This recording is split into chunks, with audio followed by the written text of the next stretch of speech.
mis aga näiteks juhtidega tööd tehes olema tähele pannud, mis on paljude jaoks nagu arusaamatust tekitav on see, et kui küsida, kas teil on tunnustamine nagu igapäevane, siis tihti juhid ütlevad, jaa, meil on tunnustamine väga igapäevane, sest et meil on näiteks tunnustamine üks kord aastas ja seal kingitakse, ma ei tea, vimpel kõige paremale sekretärile ja siis ta paneb selle seina peale, ta on aasta aega siis kõige parem sekretär.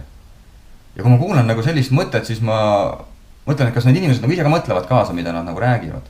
Ehk siis tunnustamise süsteemina tihtilugu käsitletakse mingit sellist formaalset süsteemi, mis on loodud.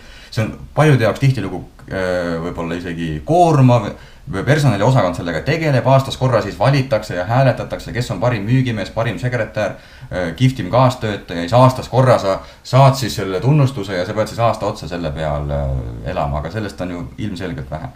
Seetõttu sellisest ametlikust tunnustamise süsteemist alati ei pruugi piisav olla. Mistõttu tuleb kindlasti teadvustada ka mitteametlikke. Ehk siis need ei ole mingid süsteemid, mis on loodud, vaid need on tegelikult sotsiaalselt kujunenud. Võib-olla tuuakse, ma ei tea, sulle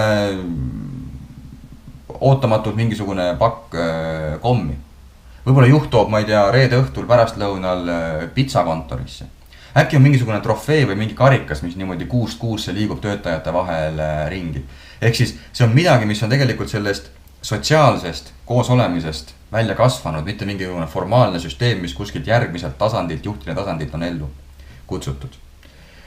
Ja kolmandaks siis võib-olla võibki öelda, et see on igapäevane tunnustamine. Et selleks ei olegi mingit süsteemi vaja, isegi mingit sotsiaalset süsteemi, vaid see ongi lihtsalt see, et kas sa märkad, pöörad tähelepanu, sa kiidad kedagi mingisuguse tegevuse eest või siis tegelikult sa tänad kedagi.